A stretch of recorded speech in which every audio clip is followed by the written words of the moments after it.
시작할까요? 오리엔테이션 뭐 이런 거는 강의 설명 영상으로 다 됐고, 어제 경조 같은 경우에 너무 상세하게 설명해줘가지고 시간이 많이 갔고, 그래가지고 이제 인사는 바로 들어가도록 할게요. 어려워요. 1차 수준의 인사관리 생각하시면은 뭐 엄청 놀라실 거고, 그리고 두 번째로는, 지금 여기서 똑바로 길을 들여놓지 않으면, 인사관리가 여러분 합격에 발목을 잡으실 겁니다. 됐죠? 늘 말씀드리지만 법학 같은 경우에는 자, 뭐 양자의 차이를 아시나요? 저는 이제 어떻게 운 좋게 이번 생을 살면서 두 가지를 다 공부할 수 있게 돼가지고 그죠? 운이 좋은 건지 뭔지 모르겠지만 그래서 어떤 느낌이냐면 법학은 딱 정태적이에요. 이미 일어난 사건, 그죠? 그게 사실관계죠? 그 일어난 사건에 대해서 이미 법원에 대한 판결이 있고 그죠? 그럼 그 고정된 내용을 내가 계속 뭐 하면 된다? 반복적으로 보면 돼요. 여러분은 수학 공부가 뭐라고 생각하고 왔어요? 열심히 하는 거? 내가 제일 싫어하는 말이야. 그죠? 제일 싫어하는 말. 그죠? 뭐 MBTI? 뭐 이런 거. 그죠? 저 별로 그렇게 경영학적으로 MBTI가 인정받는 모형이 아니에요. 그래가지고 뭘 그렇게 뭐 이런 거 하나 막 이러면서 했는데 한 번은 우리 학생이 소원이 있대. 그러니까 자기가 뭐 완전히 출석을 다 하면 소원을 하나 들어달래요. 그래서 무슨 소원이야? 그러니까 선생님 MBTI를 알려달래. 그래가지고 알겠다. 근데 진짜로 뭘 다 해왔어. 뭘 하기로 한 걸. 그래가지고 알겠다 해가지고 제가 그 자리에서 처음 검사했거든요. 따다다다닥 이렇게 검사를 했는데 나왔어요. 하나 나왔더라고. 근데 나왔는데 전 처음에 좀 안 믿겼어요. 왜 안 믿겼냐면 제가 ENTJ거든요. 이게 나왔는데 그래 왜 안 믿겼냐면 제가 이것 때문에 안 믿겼어요. 제가 그렇게 막, 저 현실적인 사고를 좀 많이 하는 사람이지, 그죠? 이런 사고 잘 안 하거든요? 그래서 역시 MBTI는, 경영학적으로 의미가 없어. 막 이러면서, 막 이렇게 했는데, 이 MBTI 모델이 이제 새로운 모델이 나온 거예요. 그래서 이제 어떻게 나오냐면, 이게 퍼센테이지 정도로 나와. 그죠? 그래서 이게 S하고 N이 있으면 이게 양자 중에 어느 정도 비중을 차지하느냐 이렇게 나왔거든요. 근데 원래 성격 검사는 그렇게 하는 거예요. 나중에 경주하시는 분들은 배우시겠지만. 그래가지고 이제 새로운 MBTI 검사가 나왔대. 그래서 이게 진짜 구라가 아닐까 해가지고 제가 다시 한번 해봤어요. 그랬더니 역시나 이거 50, 이거 20, 50 나오더라고. 그죠? 그래가지고 그래서 내가 이게 나 아닌 것 같은데? 라는 생각을 했었구나. 좀 이런 생각이 들더라고요. 근데 MBTI 이런 거 그죠? 어떤 느낌이야? 이거 알려주면 저 사람은 저럴 거야. 뭐 이러면서 하잖아요. 말도 안 되는 일이에요. 그죠? 아무튼 그래가지고 제가 좀 이러다 보니까 수학 공부가 뭐예요? 라고 물어봤을 때 열심히 하는 거요. 라고 얘기하시는 스타일 되게 안 좋아요. 그치? 답변은 무조건 현실적이고 구체적으로 해야지. 수학 공부는 뭡니까? 잘 모르겠죠? 그렇지 않아요? 그냥 일단 노무사가 되기 위해 시작은 했지만 과연 내가 지금 하고 있는 수학 공부가 뭔지에 대해서 잘 모른단 말이죠. 어렵게 생각하지 마세요. 수학 공부는 뭐다? 반복 해독이에요. 반복 해독이야. 그래서 수험가에서 회독수 몇 회독했다. 막판에 몇 회독을 돌렸다. 이런 얘기들을 많이 하는 이유가 바로 그거예요. 그죠? 이게 잘 감이 안 올 수가 있는데 선생님 왜 수험 공부가 그러니까 회독인가요? 반복 회독인가요? 물어보신다면 수험가에 명언이 있습니다. 노력하는 놈은 천재를 못 따라잡아요. 근데 천재는 누구도 못 이긴다? 노력하는 사람은 천재 못 이겨요. 근데 천재도 못 이기는 사람이 딱 한 부류가 있어. 수험가에. 뭐? 방금 본 놈. 응? 방금 본 놈은 천재도 못 이겨. 그렇기 때문에 전체 내용을 짧은 시간 안에 계속 할 수 있어. 회독을 계속 할 수 있어야 돼. 그래서 시험장 들어가기 10분 전에 전체를 한번 쫙 보고 들어갔다. 어떻게 이겨? 그죠? 그렇기 때문에 반복 회독이다라는 걸 할 수 있어야 되고 그 반복 회독이다라는 거를 하기 위해서 여러분이 1년 동안 작업을 하는 거야. 빌드업 하는 거야. 응? 아셨죠? 그렇게 좀 생각을 하셔야 돼요. 그래서 인사관리 같은 경우에도 우리가 이제 수험용으로 인사관리를 해야 되는데 그러면 얘기해 봅시다. 그렇구나. 수험이다라고 하는 거는 어떤 공부 대상이 있으면 이 공부 대상을 뭐 하는 거? 반복하는 거구나. 그러면 뭘 해야 되냐면 내가 반복할 대상을 고정시켜야죠. 그렇지 않아요? 고정시켜야지. 오늘 볼 때는 요 문장을 보고 다음 날 볼 때는 다른 문장을 보고 다다음 날 볼 때는 또 다른 문장을 보고 앉아있고 그럼 그게 동일한 내용을 반복적으로 봐가지고 답안지에 똑같이 현출하는 게 된다 안 된다? 안 되는 거예요. 됐어? 자, 그래서 이 반복을 해야 된다? 그럼 뭐 해야 돼? 내용이 전부 다 구조화가 되어 있어야 된다. 정해져 있어야 돼. 정태적으로. 그죠? 근데 이게 법학은 어떻게 돼 있다? 법학은 정태적이니까 이렇게 픽스 돼 있어요. 근데 경영학은 어떻게 돼? 경영학은 픽스가 안 돼 있을 수 있습니다. 응? 왜냐면 이따 볼 거야. 우리 첫 시간에 내용 딱 보면 그래서 경영학은 마치 진짜 살아있는 생물체처럼 맨날 얼굴이 달라지는구나. 이렇게 되니까 경영학을 수험 공부하는 게 어려운 거예요. 뭐가 안 되니까? 내가 1년 동안 반복적으로 볼 내용이 픽스, 고정이 안 되니까. 됐죠? 그래서 이걸 최대한 잡으셔야 됩니다. 이거 안 잡으시면 인사관리 뭐 한다? 답안지 신나게 글짓기 하고 앉아있어. 무익합니다. 그렇죠? 너무 냉정했나? 무익합니다. 그런 답안지를 약간 쓰면서 본인이 괴로워. 왜? 본인이 죄책감을 느껴요. 아, 내가 진짜 이걸 쓰고 있는, 진짜 너무 죄송하지만 양을 채워야 돼서 어쩔 수 없습니다. 그렇게 되면 어떻게 될까? 공부하면서 한 번도 성공 경험을 느낄 수가 없어요. 그러면 1년 동안의 수험 생활을 한다라고 치면 굉장히 짧게 하는 건데 수험 생활을 오래 하면 오래 할수록 어떻게 되는 줄 아세요? 사람이 망가져요. 되게 이상해져. 점점. 진짜 그래요. 저희 삼촌도 뭐 고시 공부 오래 하셨는데 저희 집에서 준비했거든요. 진짜 이상하다 생각했어. 어릴 때부터. 얘가 좀 이상한데? 그래서 어느 날 어린 나이였지만 엄마한테 물어봤어요. 삼촌은 왜 이렇게 이상해? 이렇게 물어봤는데 엄마가 그랬어요. 저한테. 공부를 많이 해서 그래. 이렇게 말. 그래가지고 제가 그때부터 난 사시 따윈 꿈꾸지 않겠다. 막 이런 다짐을 어릴 때 진짜 했었어요. 그래서 저는 노무사. 그죠? 한 방에 끝낸다. 실용적으로. 막 이러면서 이렇게 했는데 아무튼 좀 공부를 오래 하면 왜 그렇게 이상해질까, 사람이? 이상하잖아. 이상한 사람 만나본 적 없죠, 아직. 아직 여기 처음 왔으니까. 그죠? 전 많이 봤어요. 왜 그렇게 되냐면, 자꾸 긍정적 경험을 해본 적이 없는 거야. 최악이 뭐예요, 여러분? 3년 동안 부정적 경험만 해. 맨날 답안지 제출해가지고 피드백을 받았는데, 와, 다 나한테 잘못했대. 아니, 맨날 그렇게 부정적 경험만 하는데, 어떻게 사람이, 그죠? 성격이 밝아지고, 누군가에게 친절하게 대하고, 어떻게 그렇게 되냐고, 그죠? 그렇기 때문에 그래요. 그래서 이 신림동에서 수험 공부는 짧을수록 좋은 거고 그 짧은 기간 동안 마인드 컨트롤, 멘탈 관리를 잘하려면 뭐 해야 돼? 긍정적 경험이 많아야 된다. 피드백도 좋은 피드백 많이 받아보고 칭찬도 많이 받아보고 그죠? 그리고 본인이 답안 완성하면서 뭔가 성취감도 느껴보고 그죠? 이걸 많이 해야 돼. 그러려면 시행착오 하지 말고 경영은 뭐 해라? 요거 구조화. 이게 딱 수업용이에요. 선생님 저는 이렇게 구조화시켜서 공부하는 거 너무 싫어요. 너무 수동적인 것 같고 싫어요. 그럼 환불하고 빨리 다른 선생님한테 가. 응? 알았죠? 내가 미리 말해주지만 강사 안 맞는 거 계속 끌고 가면 겁나 스트레스 받아요. 말했죠? 부정적 경험. 그치? 수업 들어올 때마다 부정적 감정이야. 그러니까 이거는 맞는 강사 찾아서 빨리 가야 돼요. 그죠? 근데 제가 장담하건데 제가 말씀드렸죠? 나 법학 가고 나 복전했는데 나 경조 인사 점수 장난 아니었다. 그래서 얘기했죠. 저 경주 점수 80점이에요. 아직까지 내 점수를 뛰어넘은 내 학생이 없어. 패기롭게 저는 선생님 점수를 뛰어넘을 거예요 했는데 단 한 명도 없었어. 그래서 그 이유는 딱 하나예요. 경영학을 법학처럼 공부했거든요. 구조화입니다. 아셨죠? 그래서 인사관리를 정말 철저하게 특히나 초반에 저거 길 들여놓지 않잖아요? 그럼 진짜 답안지에 자기 맘대로 써요. 그거를 방지하기 위해 초반에 좀 빡세게 잡습니다, 제가. 연기 때, 일기 때 제일 무서운 선생님이야, 내가. 헛소리 하면 바로, 지금 무슨 소리 하는 거죠? 다시 설명해보세요. 막 이러면서, 막 이런 식으로 하는데, 이제 2기 때부터는 겁나, 몰라요? 괜찮아요? 막 이러면서, 친절해지고 막 이러는데, 왜냐면 초반에 길을 잘 들여야 돼.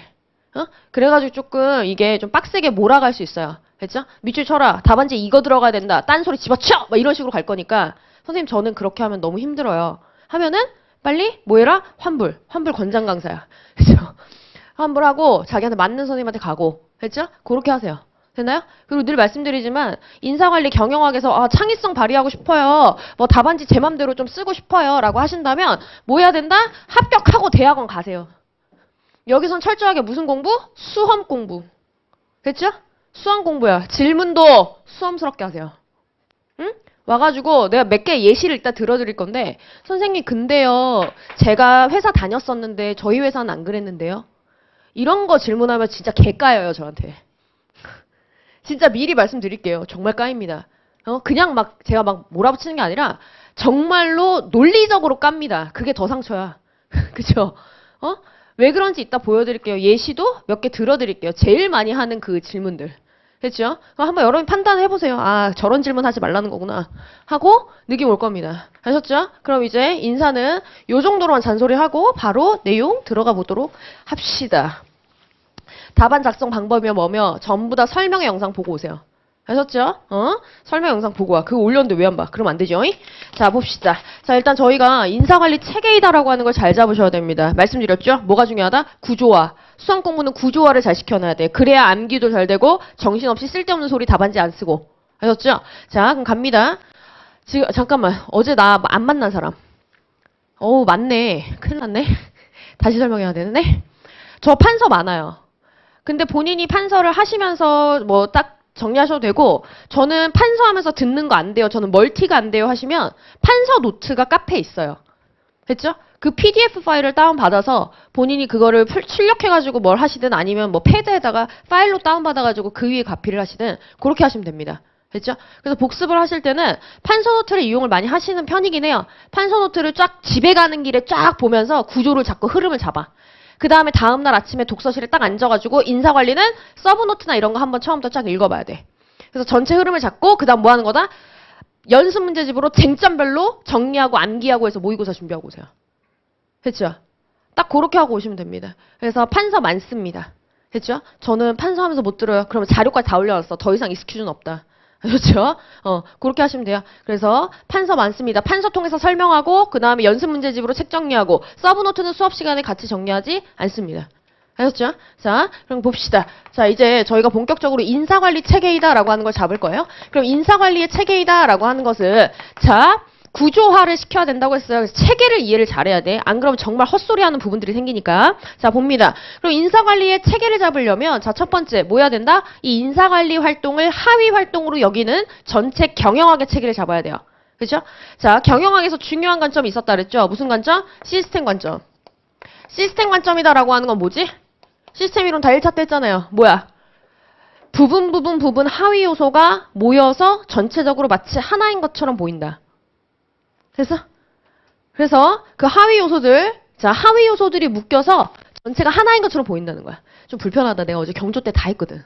그래가지고, 아, 좀 마음이 불편하네. 다시 해야 되나? 아, 다시 하기에는 경조 듣는 사람이 또 2번 돼도 짜증날 텐데, 말이면서 약간 좀 지금, 마음이 좀 불편한데, 다시 할게요.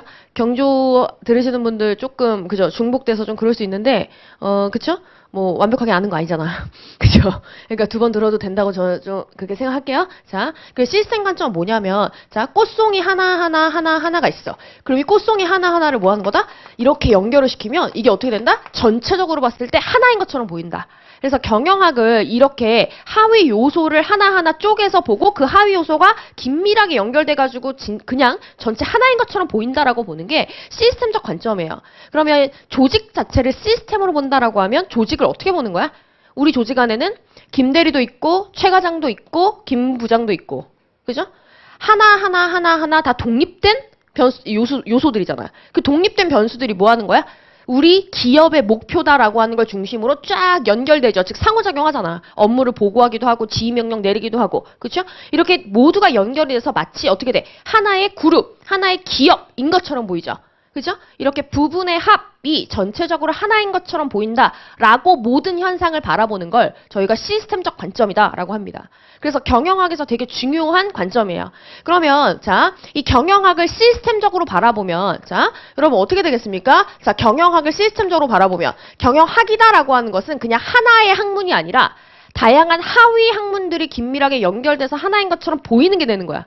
그럼 어떤 하위 학문이 있어요? 마케팅. 생산. 경영학교로 했잖아. 생산운영관리. 또 재무회계. 그치? 또 인사관리. 그죠? 또 경영조직. 이런 하위 요소 하나가 뭐 하는 거다? 긴밀하게 연결돼서 하나의 경영학이 되는 거지. 인사관리는 시스템 관점 너무 중요해요. 그쵸? 그러면 오케이. 그렇다면 이런 시스템적 관점 하에서 경영학을 이해한다라고 하면 내가 지금 여기서 누구? 인사관리의 체계를 알고 싶죠? 그러면 누구의 체계를 알면 되겠어? 경영학 전체의 체계를 알면 되는 거야. 경영학 전체의 체계를 알면 그 경영학 체계가 하위 학문인 인사관리 체계에 그대로 반영된다는 거야. 그래서 자, 인사관리 책 맨 첫 페이지를 펴면 인사관리 체계다라고 해서 로마자 1번 뭐부터 나온다? 경영학 체계부터 나옵니다. 됐죠? 그래서 1번 뭐부터? 경영학의 체계. 그렇죠? 그러면 경영학이다라고 하는 건 대체 뭐냐? 자, 보통 이렇게 학문의 정의를 내리려면 뭘 살펴보면 되냐면 연구 대상이 뭔지를 보면 돼요. 그렇죠? 그럼 경영학은 뭘 연구 대상으로 삼는 걸까요? 자, 첫 번째, 그 연구 대상이 뭐냐? 경영학이 뭘 연구하는 학문인 거냐?라고 살펴봤더니 뭘 연구할까? 기업의 경제활동. 기업의 경제활동 뭔데요? 경영학개론 열심히 했어야 됐지? 그죠? 포터의 가치 창출이면 뭐 이런 거 다 알았어야 됐지?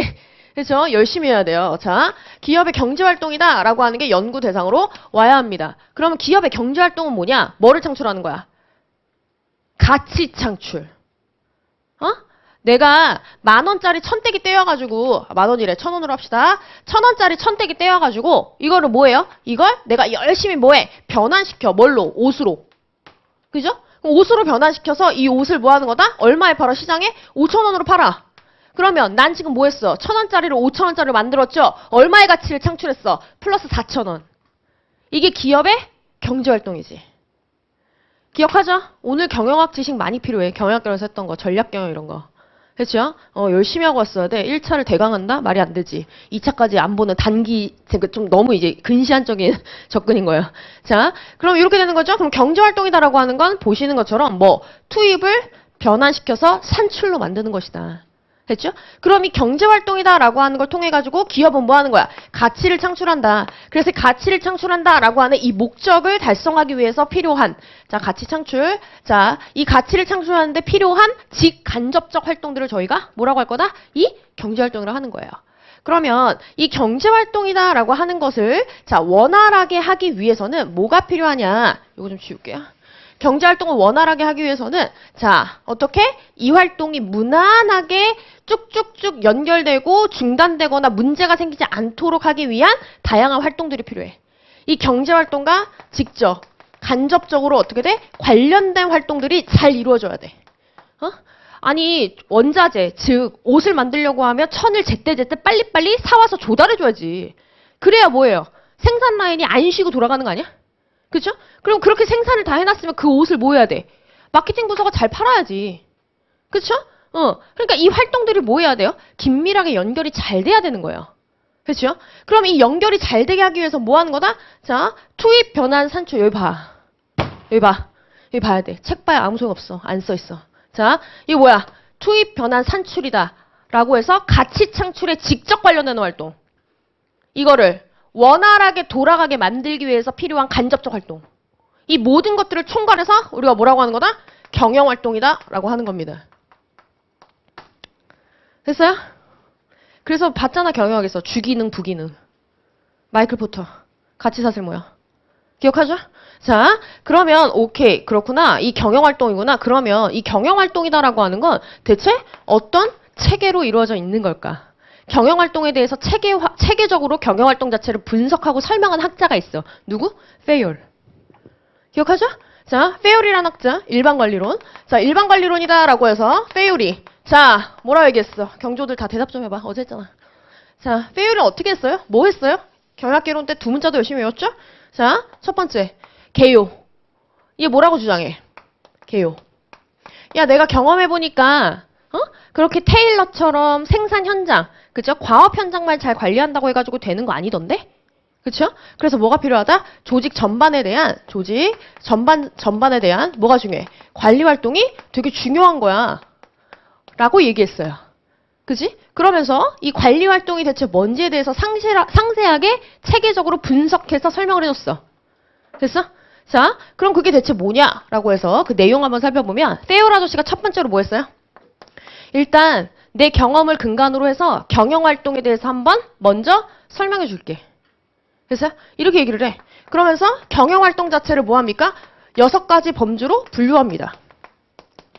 뭐예요? 두 문자. 기상, 제보, 회관.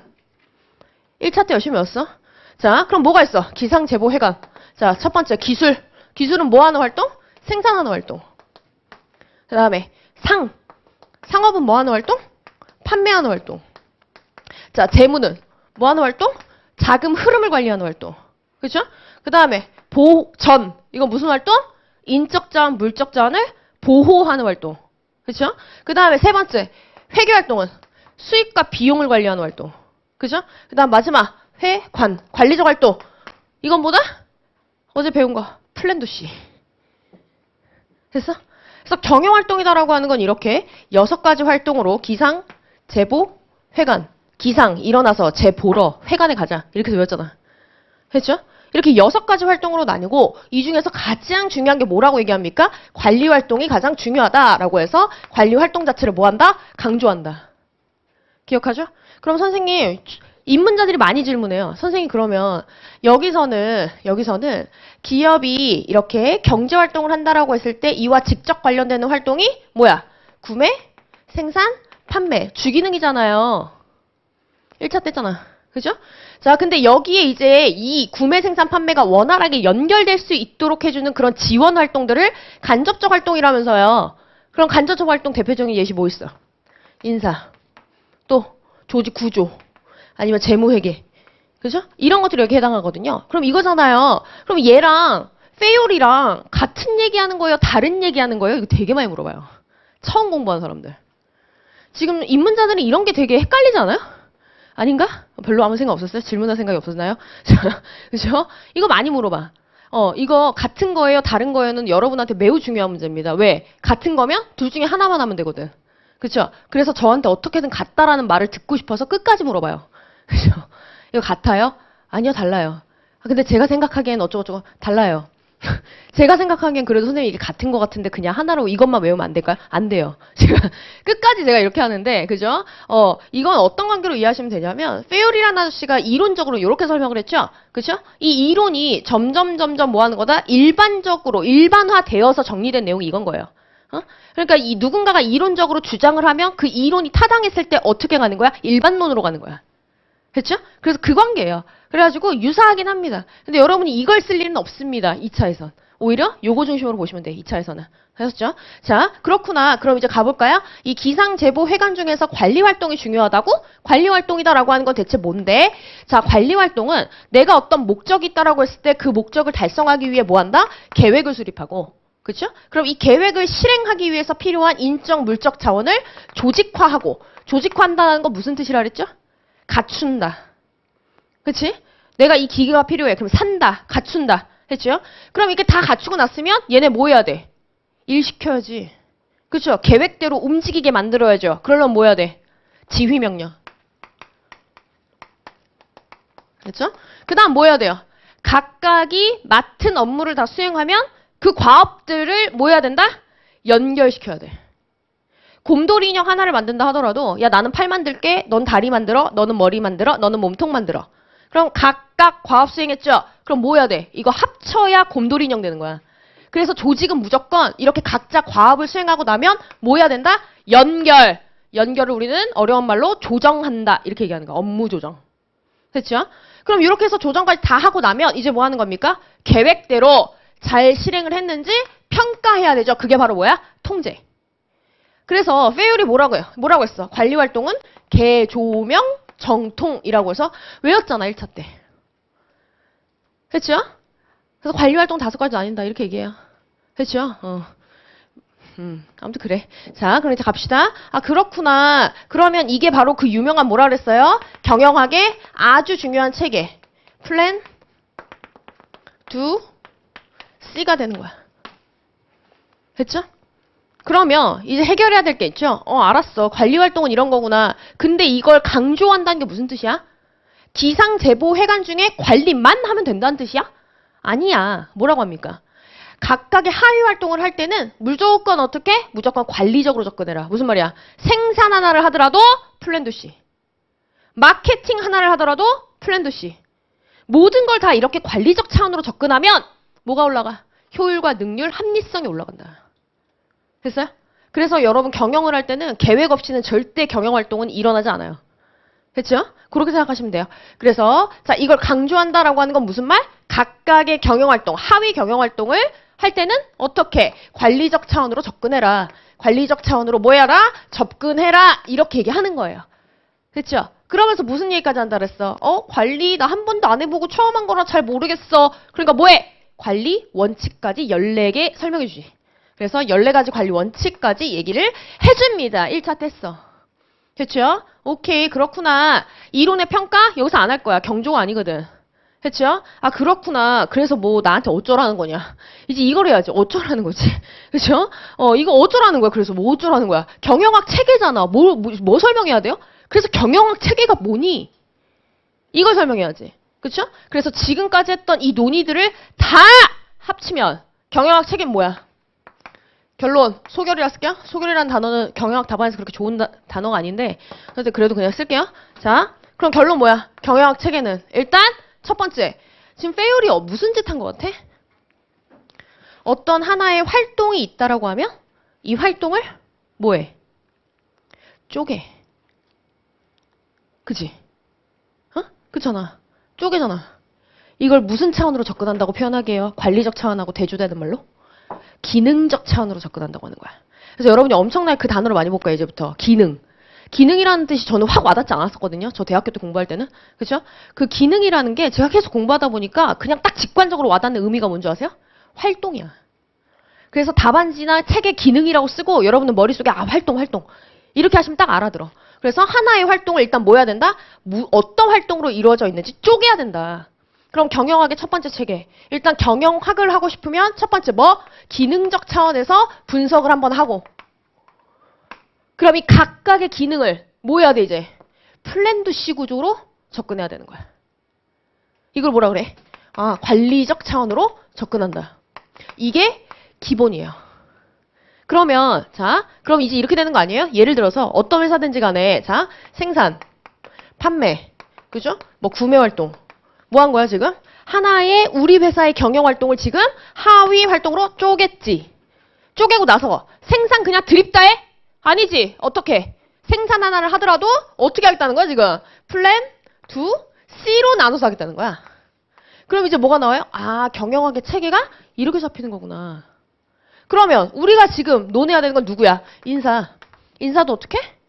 이렇게 기능적, 관리적 차원으로 접근해야 되는 거구나. 이게 핵심 알갱이에요.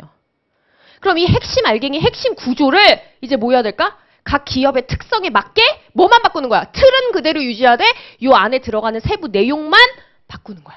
각 기업마다. 그걸 뭐라고 한다? 기업의 특성에 맞춰서 세부 내용을 변형한다. 그거를 제도적 차원이라고 하는 거야. 응? 됐죠?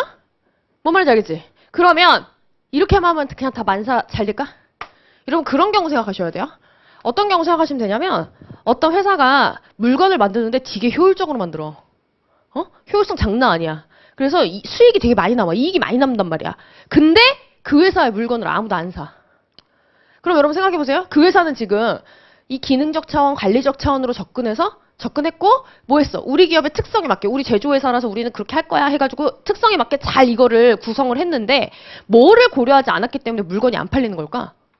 환경적 차원이야. 소비자가 원하는 걸 효율적으로 만들었어야지.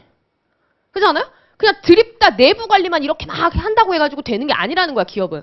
그래서 마지막 차원으로 꼭 고려해야 되는 게 바로 뭐가 되는 거다? 환경적 차원이 되는 겁니다. 그렇죠? 그러면 인사관리도 어떻게? 이렇게 4가지 차원으로 뭐 해야 돼? 분석해서 봐야 돼요. 이해됐죠? 그러면 여러분 정말 쉽게 입문자들이니까 쉽게 말씀드리면 어디까지는? 여기까지는 어느 회사든지 간에 뭐 해야 되는 거야? 공통적으로 적용되는 핵심 알갱이야. 그죠? 그럼 이 핵심 알갱이를 딱 중심으로 딱 잡고 이 핵심 알갱이를 이제 이걸 뭐 하는 거야? 우리 회사의 특성에 맞게 세부 내용을 좀 바꾸든지 그리고 우리가 직면한 경영 환경에 맞게 세부 내용을 변형시키든지 이렇게 가는 거지. 오케이? 그럼 인사관리가 고정된 내용은 여긴 거고 그죠? 계속 바뀌는 부분은 어떻게 되는 거야? 얘네까지 들어와 버리면 계속 바뀌는 거야, 내용이. 그래서 아까 그랬죠? 그래서 수험 공부하기 어려운 거야. 2차 답안지용으로. 그렇죠? 1차에서는 올해는 1차에서 인사관리 문제 많이 안 냈죠? 그죠? 인사관리는 솔직히 말하면 객관식으로 낼 수 있는 과목이 아니에요. 얘는 서술형에서 빛을 발하는 과목이야. 왜? 내용이 계속 바뀌니까. 됐죠? 그래서 여러분이 생각해 봅시다. 선생님이 그러면 예를 들어서 우리 회사의 산업 환경은 안정적인 환경이야? 이럴 때 인사관리 어떻게 해야 되는지 한번 설명해 봐. 우리 회사의 환경은 동태적 환경이야? 소비자 니즈가 계속 바뀌어. 그럼 이런 환경에서 인사관리 어떻게 해야 되는지 설명해 봐. 이런 식으로 문제가 나오는 거예요. 그럼 어땠어? 매번 뭘 주는지에 따라 내용이 달라지니까 막막한 거야, 수험생들이. 하지만 뭐는 안 변한다? 이건 안 변해요. 그래서 이거를 정말 기초공사로 잘 해놔야 돼. 알았죠? 그래서 오늘 진짜 중요한 날이에요. 첫 시간에 이거 골격 제대로 안 잡아버리면 진짜 나중 가서 이슈 문제라고 하거든요? 예를 들어서 고령화 사회로 진입했다. 고령화 사회에 따른 인적 자원 관리 방안을 학계 보유방별로 논해라. 이런 거 나와. 응? 벌써 막막하죠? 그치? 어? 예를 들어서 비정규직이 증가하고 있다. 비정규직 활용의 장단점을 쓰고 비정규직을 어떻게 관리해야 되는지 확대 보유 방법으로 논해라. 이런 거 나와. 그러니까 인사관리에서 이슈 문제 나올까 봐 다들 쪼는 거야. 근데 왜 어렵겠어? 그 이슈는 계속 내용이 바뀌는 것 같고 내가 글짓기를 해야 될 것 같고 하니까 막막한 거야. 뭐가 스크립트가 없는 것 같잖아. 근데 그렇지 않다. 그거는 정말 인사관리 공부 제대로 안 한 사람들이 하는 헛소리다. 인사관리는 정확하게 이것만 잘 잡아놓으면 어떤 이슈가 들어오든지 간에 할 수 있어요. 알았죠? 그래서 기초공사 잘 돼 있어야 돼. 기초공사 안 돼 있으면 진짜 거기다가 막 진짜 이상한 소리 써놔. 그렇죠? 가장 최근 문제가 뭐였어? 근로시간 단축이었어요. 근기법 개정되면서 근로시간 단축의 기대효과 한계 그리고 성공적 관리 방안, 운영 방안 써라. 이렇게 나왔거든요. 신나게 글짓겠지. 근로시간 단축이 되면 뭐가 기대효과? 뭐야? 바로 나오는 거 뭐야? 종업원들이 만족한다. 종업원들이 뭐 일가정을 양립시킬 수 있다. 다 기본적으로 다 쓴다니까? 근데 점수가 안 나와 애들이. 왜? 그죠? 경영학적으로 의미 있는 얘기를 안 써서. 그리고 인사관리의 기본 골격을 모르고 있는 듯한 답안들이라. 그렇죠? 그러니까 오늘 이거 확실히 잡아야 됩니다. 아셨죠? 그러면 오케이. 경영학 체계가 이거니까 경영학의 하위 활동인 경영활동의 하위 활동인 인사관리 체계도 동일하다. 그럼 한번 인사관리 체계로 가볼까? 그럼 자 2번. 인사관리 체계. 그러면 한자 얘기 좀 해볼까요? 제가 선비입니다. 한자 좋아해. 되게 좋아해. 그죠? 진짜 좋아해요. 우리 아들도 지금 한자 공부해요. 되게, 아동학대 같죠? 느낌 약간? 그지? 3살도 안 됐는데, 만 3세도 안 됐는데, 막 한자 공부하고. 그래서 걔 맨날, 일요일은 날일, 막 이래요. 그죠? 토요일은 흑토, 막 이러고. 근데 이러는데, 근데 한자 중요하긴 한 것 같아. 자, 이 인사의 한자 본 적 있어요? 되게 쉽죠?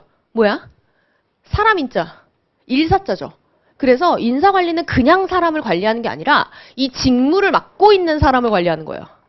그렇죠? 그러면 인사관리를 할 때 여러분 무조건 사람 관리를 할 때 기준은 뭐가 돼야 돼?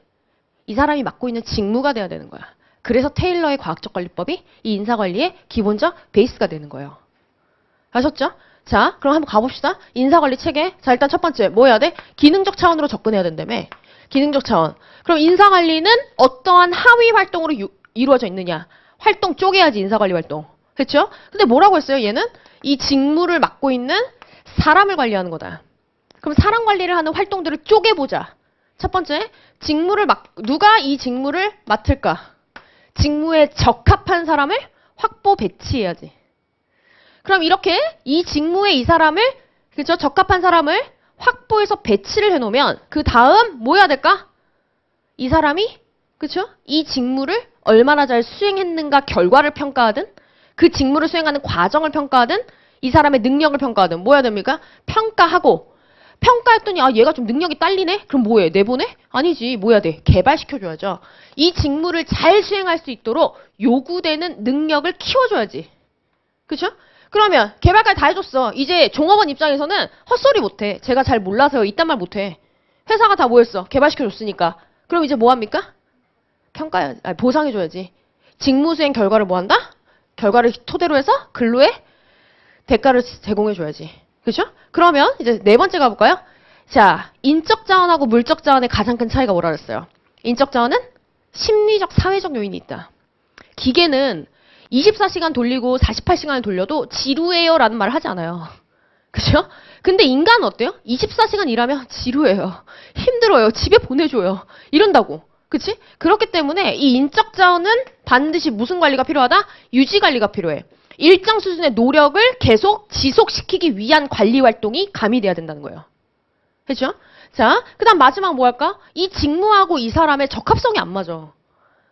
이 직무에서 요구하는 능력이 이제 이 사람한테 없어. 왜? 이 사람은 옛날 기술을 갖고 있어서 변화한 기술을 못 따라가는 거야. 그럼 양자가 지금 안 맞죠? 그럼 뭐 해야 돼?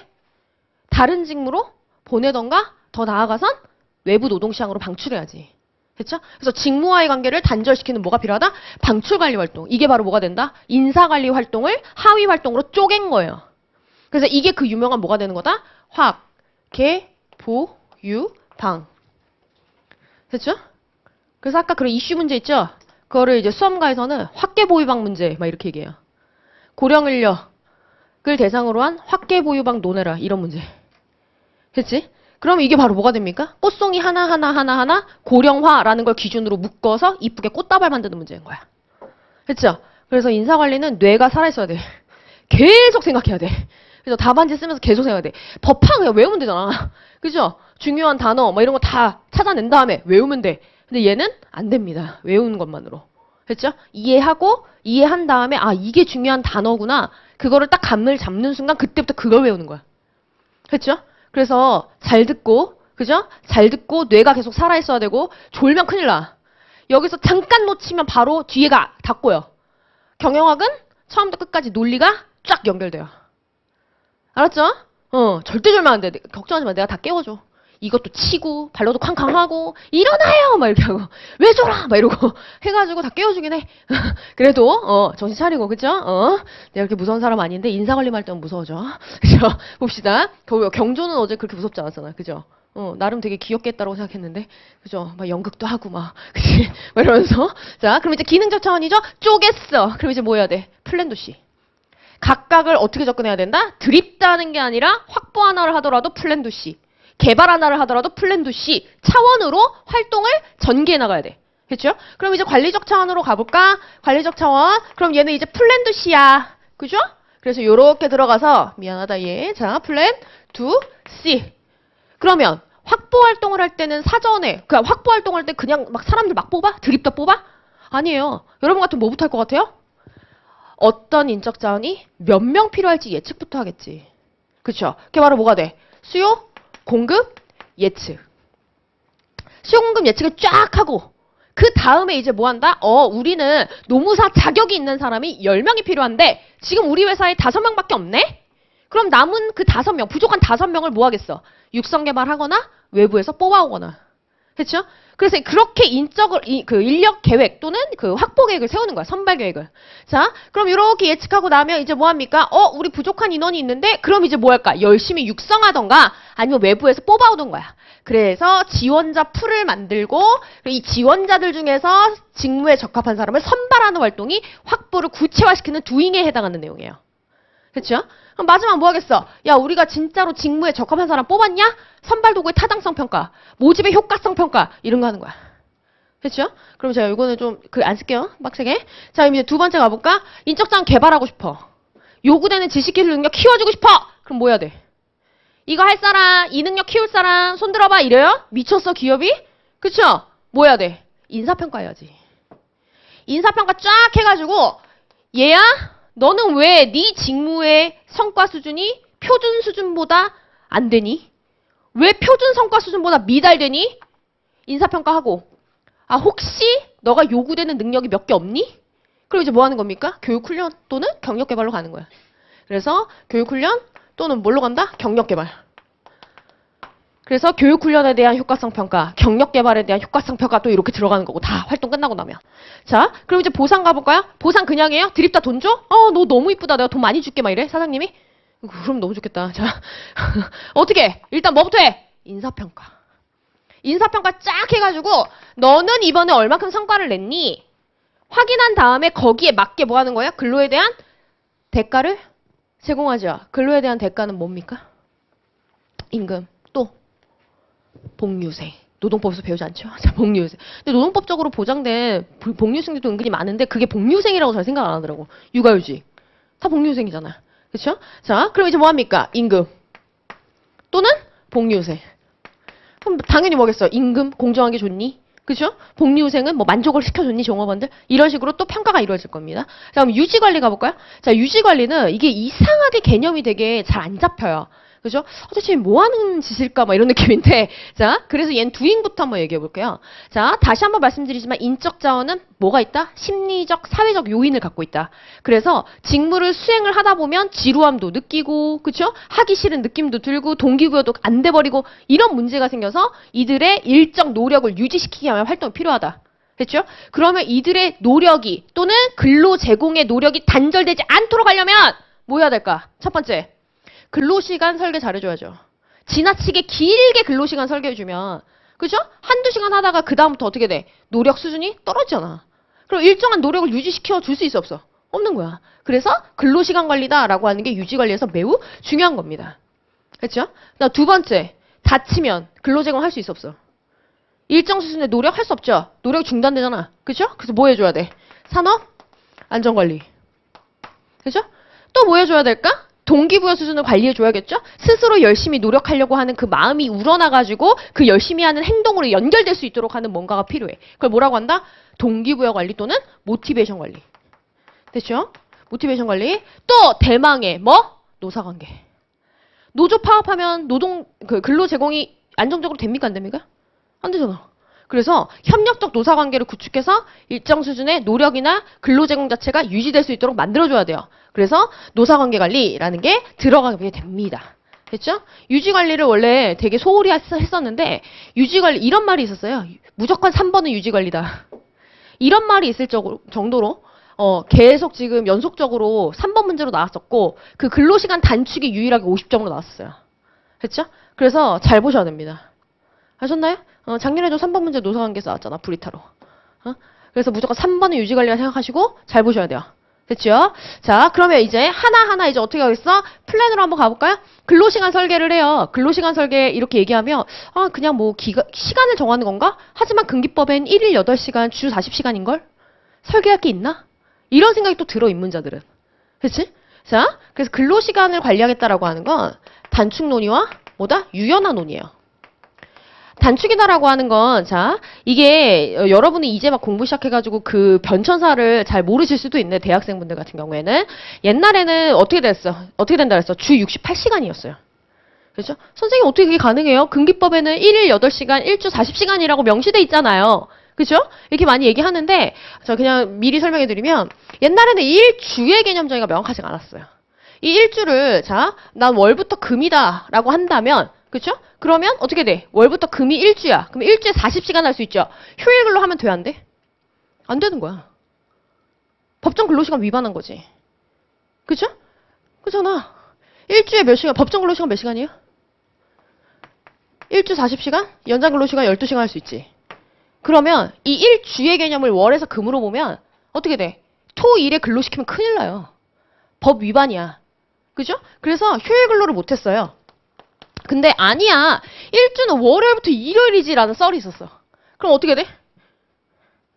월요일에서 일요일이지 하면은 나 미쳤네. 일주가 이렇게 되면 휴일 근로가 가능하지. 그죠? 가능하지 않아? 그냥 가능하잖아. 그죠? 합의만 하면. 근데 여기는 어떻게 돼? 안 되는 거야. 그래서 이게 뭐냐 했는데 옛날에는 자, 노동부에서 이렇게 해석했었어요. 그래서 이렇게 했다가 이번에 법이 다 개정이 되면서 아니다. 일주에는 무조건 어떻게? 52시간이고 휴일로 안 된다. 됐죠? 그래서 이 근로시간 단축은 바로 이 논이에요. 일주 68시간 하던 그때. 그죠? 일주 68시간이잖아. 월요일부터 금요일 40 플러스 12하고 토 1일 시킨다라고 하면 16시간이잖아. 그죠? 그래서 원래 총 68시간까지 시킬 수 있었다고. 근데 이게 이제 노동부에서 이렇게 해석을 해버리니까 다 이렇게 했었어요. 수당만 챙겨주고 하고 또 개인적으로 합의만 하면 되니까. 근데 이제 근기법이 바뀌면서 일주 52시간이 돼버렸죠. 그 논의예요. 이 근로시간 단축은. 그 다음에 두 번째 근로시간 유연하다라고 하는 건 탄력적, 선택적 근로시간. 인사관리에서는 뭐가 더 중요할까? 선택적이 좀 더 중요해요. 그렇죠? 그래서 이 두 가지를 얘기를 합니다. 자, 그러면 다시 돌아와서 이 근로시간 단축 유연화를 하려면 드립다 해? 아니지. 사전에 뭐 해야 될까? 생각해봐. 사전에 뭐 해야 될까? 뭐 근로자 동의를 받아요. 노사 협의를 해요. 뭐 이런 거 그 노동법과서 하고 노동법 선생님들하고. 뭐 해야 될까? 도입이 가능한 직무인지 아닌지부터 확인해야지. 선택적 근로시간제를 도입하려면 여러분 선택적 근로시간제는 어때? 시업과 종합시간이 다 다르죠. 그러면 회사를 다니면 무조건 해야 되는 게 있어. 뭐? 회의. 회의 시간 어떻게 해? 그러니까 업무 조정 문제가 생겨요. 그래서 상호 의존성이 높은 직무에는 이 선택적 근로시간제를 도입하기가 어려워요, 좀. 그렇죠? 그러니까 당연히 사전에 뭐 해야 돼? 도입이 가능한 직무인가? 확인해야지. 아닌가? 노사 협의해야 돼요. 뭐 근로자 대표 어쩌고저쩌고 그런 건 노동법 가서 하라고. 그렇죠? 그래서 직무 분석해야지. 그럼 이제 또 해볼까? 산업안전 하려면요? 산업안전 관리하려면요? 그냥 드립다 해? 막 안전교육하고 막 그냥 드립다 해? 아니지. 뭐부터 해야 돼? 현황파 하고 두 번째 원인파. 그래서 산업재해가 발생하는 원인 분석부터 해야죠. 그죠? 그래서 원인별 대응 방안 마련해서 적용해야지. 자, 세 번째, 모티베이션 관리는요? 동기부여를 시켜주기 위한 프로그램들은 어떻게 해야 돼요? 그냥 드립다 해? 아니지, 막 드립다. 야, 나 너 동기부여 시켜줄 거야? 그러니까 내가 너 돈 많이 줄게? 막 이래. 그럼 거기에 동기부여되는 사람도 있겠지만 누군가는 명예욕이 있다고. 돈을 아무리 많이 받아도 그 동기부여가 안 되고 만족이 안 되는 사람도 있어요. 그죠? 그럼 모티베이션 관리하려면 뭐부터 해야 돼? 종업원? 욕구 파악. 너는 무슨 욕구가 있니? 그렇죠? 다음에 노사관계 관리하려고 그래. 노사관계 관리하려면 뭐 해야 될까? 그냥 드립다 해? 막 노조한테 그냥 연락해서 막 술 한잔 하자 그래? 어떻게 해야 돼? 최소한 우리 노조가 어떤 상부단, 어떤 연합단체 가입했느냐? 노조원은 몇 명이냐? 노조 몇 개 있느냐?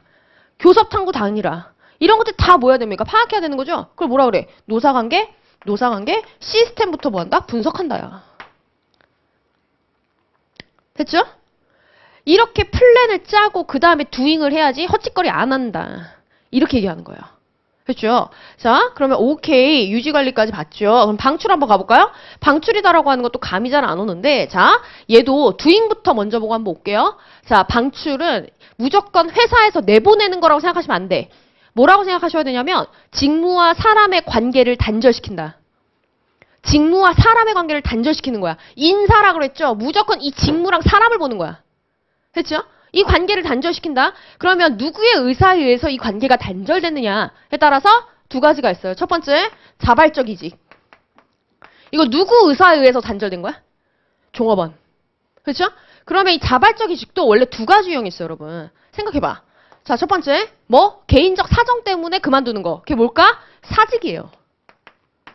두 번째, 더 좋은 근로조건이 들어와서, 스카우트 들어왔어. 그럼 당연히 가야지. 돈 많이 더 주고 뭐 한다는데. 그죠? 더 나은 근로조건을 찾아서 가는 거. 그걸 뭐라고 한다? 전직이라 그래요. 그럼 여러분, 관리자 마인드로 한번 생각해 보세요. 사직을 관리할 수 있어? 전직을 관리할 수 있어? 아니, 유학 가느라 그만두겠다는데 유학하지 말라 그래? 몸이 아파서 그만둔다고 하는데 왜? 아프지 말고 계속 다니라 그래? 그래서, 아니, 내가 힘들고, 예를 들어 내가 공부도 하고 싶다고 해서 그만두는데 공부하지 마라 그래? 아니죠? 이거는 통제가 안 돼요. 그래서, 뭐 한다? 자발적 이직은 이 전직을 의미하는 겁니다. 더 나은 근로조건 찾아서 떠나는 경우야. 그럼 여러분, 그냥 이렇게 얘기해볼까? 우수인재가 전직을 하겠어요? 아니면 갈 데 없는 애들이 전직을 하겠어? 우수인재야. 그러니까 당연히 자발적 이직, 즉, 전직은 무조건 막아야 돼. 그죠? 원래 갈 때 많은 애들이 이직을 많이 해요. 그죠? 갈 데 없는 애들 절대 안 나가지, 눈치 줘도.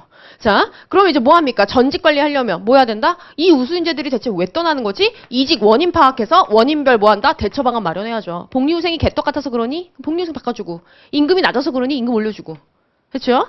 자, 그럼 이제 두 번째 가볼까요? 자, 비자발적 이직이에요. 자, 비자발적 이직이다라고 하는 건 누구의 의사로 인해서 양자 관계가 단절된 거다? 기업. 기업이 일방적으로. 그렇죠? 양자 관계를 단절시키는 거야. 그죠? 이걸 우리는 뭐라고 얘기한다? 인력 감축이라고 얘기합니다. 금기법 24조 정리해고를 포함하는 개념입니다. 정리해고만 얘기하는 게 아니야. 됐죠? 그래서 이렇게 보게 돼. 그러면 여러분, 이거 봐봐. 인력 감축하려면 그냥 드립다 해? 드립다 나가! 막 이래요? 뭐 해야 될까? 금기법 23조랑 24조 요건이 맞아야 돼요. 노동법 가서 하라고. 그죠? 이거 뭐 해야 돼? 수요 공급 예측해야지. 수요 공급 예측했는데, 야, 우리 6개월 뒤에는, 이게 필요한 인원수 대비 너무 인력을 많이 보유하고 있는걸? 이라고 해서 초과 공급이 예상이 되면, 어떻게 하는 거다? 슬슬 그 6개월의 기간 동안 줄여나가는 거예요. 금기법 24조 적용해서 정리해고 하는 회사는 HR을 할 줄 모르는 회사인 거야. 그죠? 그런 경우 잘은 없어요, 그래서. 아셨죠? 그래서 이게 바로 뭐다? 인사관리 체계예요. 그러면 이게 핵심 알갱이다라고 하면 이제 이 핵심 알갱이를 뭐 해야 돼요? 기업의 특성에 맞게 뭘 바꿔? 세부 내용을 변형시키는 거야. 그게 바로 뭐예요? 세 번째? 제도적 차원. 이렇게 가는 거지. 오케이? 그래서 지금 좀 쉴 거예요. 지금 조금 일찍 쉬고 여기부터 쫙 들어갈 건데 지금 여기까지 정리했죠? 근데 나 좀 그죠? 나 1차 때 좀 잘 모르겠고 그치? 해가지고 좀 힘들다 하면은 한번 잘 고민해봐. 그죠? 고민을 빨리 하고 빨리 강사를 바꾸든 뭐 하세요. 됐죠? 시간 낭비야. 내가 근데 이거 잘 객관적으로 판단해봐야 됩니다. 내가 노력을 하면 되겠느냐 안 되겠느냐. 그걸 기준으로 판단해보고 지금 여기까지가 어려웠다. 그러면 좀 이게 좀 많이 그치 힘들어. 그쵸? 여기까지가 어려웠다. 그럼 힘들어요. 근데 괜찮아 또 왔다. 나 조금 알아듣겠다 하면은 그냥 와. 내가 멱살 잡고 그냥 끌고 가줄게. 응? 알았죠?